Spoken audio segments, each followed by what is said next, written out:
There is an element of excitement back into the Chiefs' kingdom because he's back. Eric Bieniemy is back. Now, I don't know what you call home, La Puente, California, or Louisiana, or Boulder, Colorado, but we think you're home. Oh, yeah. What about being back in the Chiefs' kingdom? Oh, it feels great being back. All the familiar faces. I get to see Coach Sid every day now, but it's great being back. Just being in an element where I was here for 10 years. Our family has called this place home, and now we have an opportunity to reunite and get with some good people that you miss and just want to be a part of something great. And I'm looking forward to it. I'm excited. You know, I got this nervous energy. I'm twitching, ready to jump into everything. But it's day one, so just trying to figure everything out and reestablish myself in the building. I'm sure the last few days have been pretty surreal being back here after spending so much time here previously. What were the emotions like on day one walking back in this building? You know what? It's been pretty high, but Shafe, has a way of ruining it. But it's been good. Just getting an opportunity to sit down and talk to some of the coaches, just to get a feel for what things have taken place. But on top of that, just to reunite with friends and family members. And that's been a great aspect of this, because not only because, in this profession, we spend more time with coaches than we do our own families. And so these guys have been a part of my family for a number of years. And I know I haven't been here in a couple years, but they never left. They've just been distant relatives. Now we're back reunited. And so I'm excited just to sit down and continue these talks and just continue the journey from here on out. Speaking of being back with family, you're back with Patrick. Yes. You thought about, I'm going to be with Pat again. You know what? Fired up, excited, very excited, I should say. Just having an opportunity just to see him going through his rehab process. And, the thing I love about Pat, which you always love, just the competitive spirit. And obviously he's in there. Julie's doing an outstanding job with him. He's so fired up. If Pat could come out there and do whatever he can tomorrow, he would show it off and be ready to roll. But I'm excited about that opportunity just to reunite and just tap into him and just, start talking through things just to see exactly where he is. But like I said, I'm excited. When you look back on your first tenure here as offensive coordinator, what are you most proud of when you look back on that time? You know what? I guess just the things that we accomplished. I don't know necessarily of anything that really stands out, but probably just the growth and watching some of our younger players grow into becoming the professional players that they've become and growing into the professional.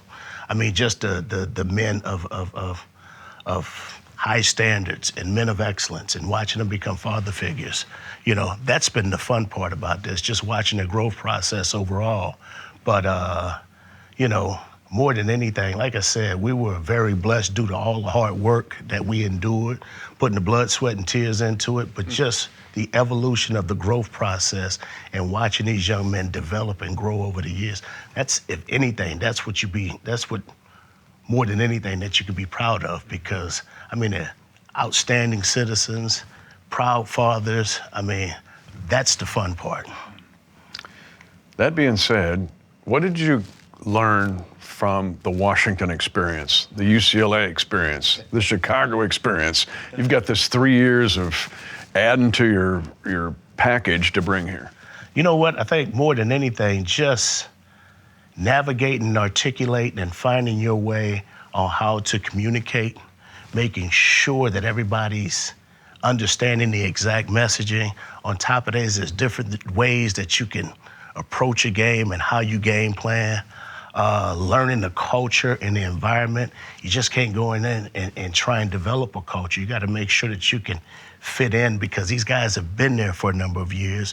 You want to make sure that you're not interrupting anything, but also adding to it. I think there's a number of things, just how you communicate, how you associate. One thing that doesn't change is the ability to just let people know who you are. One thing I want to do since being back, I want to reach out to every player and just make sure that I have an opportunity to get to know them. Because obviously, yes, there are some players that have been here for a number of years, but there's a lot of new. And there's a lot of guys I don't know. So I need to establish those lines of communication, getting to know those people and developing the relationships so we can grow together. But that's one of the main things that if I can do it a little differently, just the ability just to make sure that those relationships could be established a little bit more.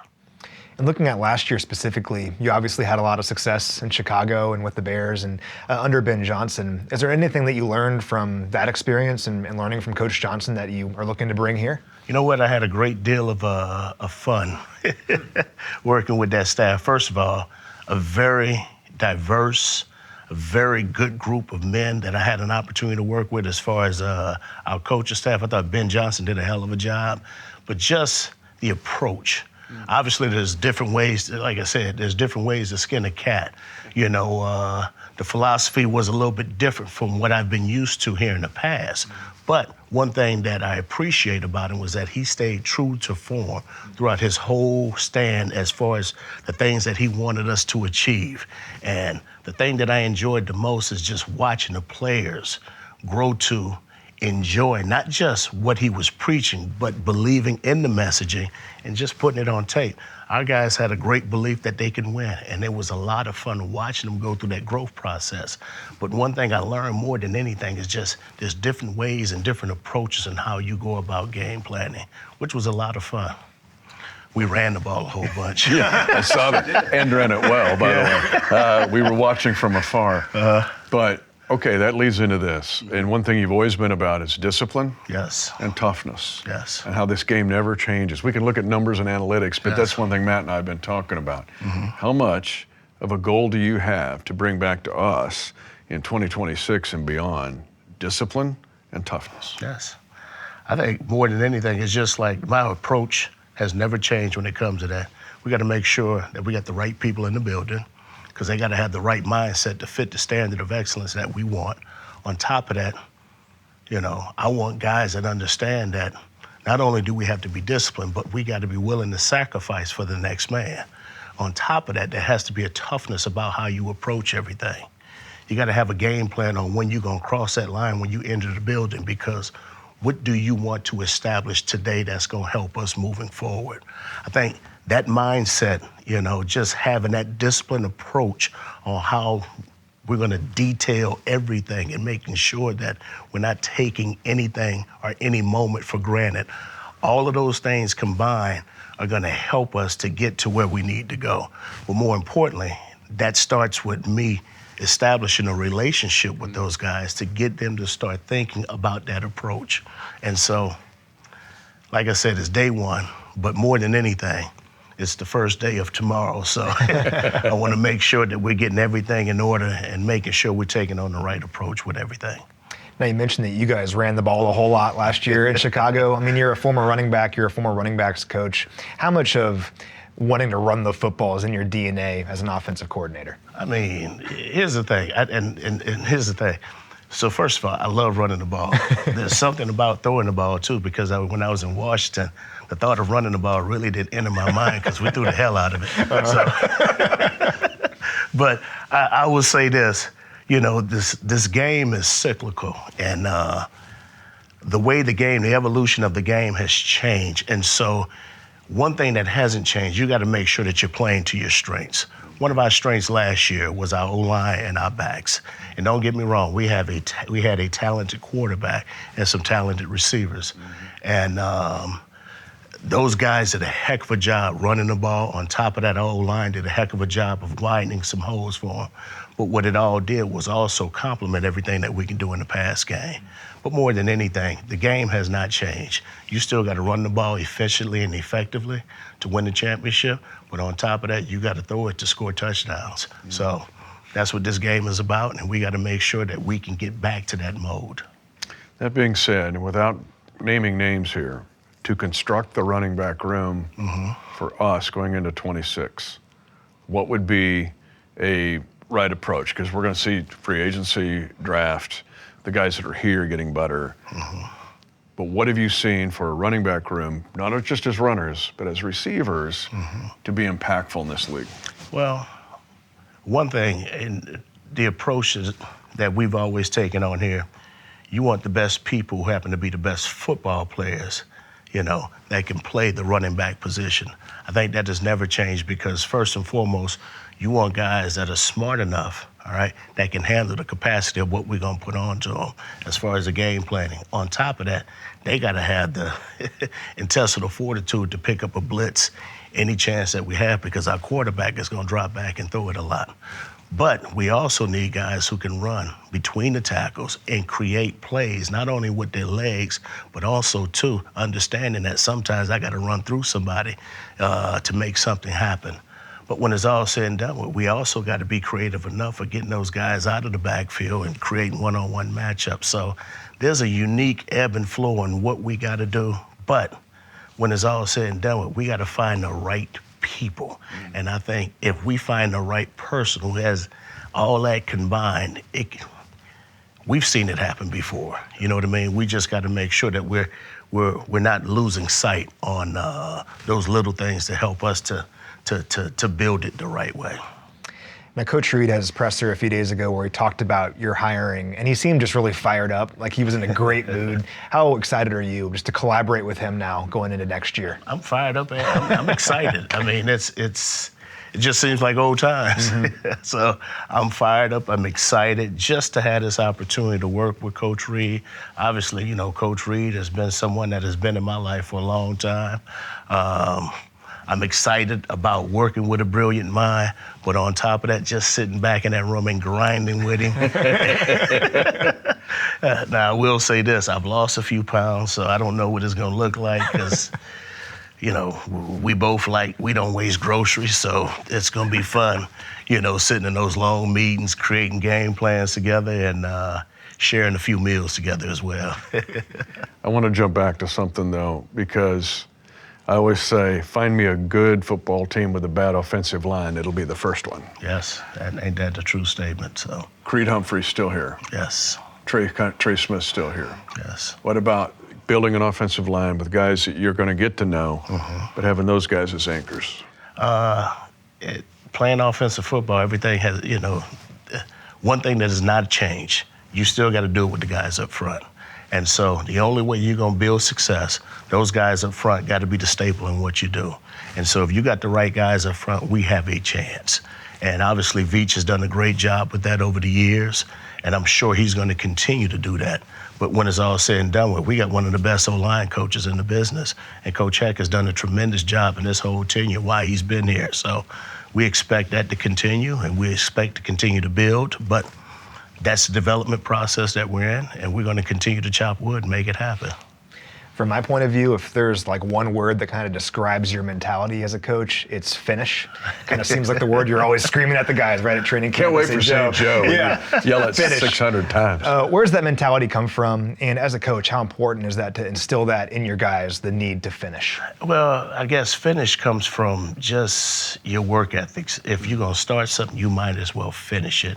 And it's amazing, guys need to learn how to finish. Everybody claims to be a great player, but, I'll never forget this. When I was playing in the league, I thought I was a great finisher until 1994. We went out to practice against the San Francisco 49ers, in which they beat us 3 times that year, in the preseason, the regular season, and in the Super Bowl. But I had an opportunity to watch Jerry Rice, and I've shared this story over the years. You'll see Jerry Rice, I remember the 7-on-7 period, he catches a slant, takes it 80 yards, jogs back.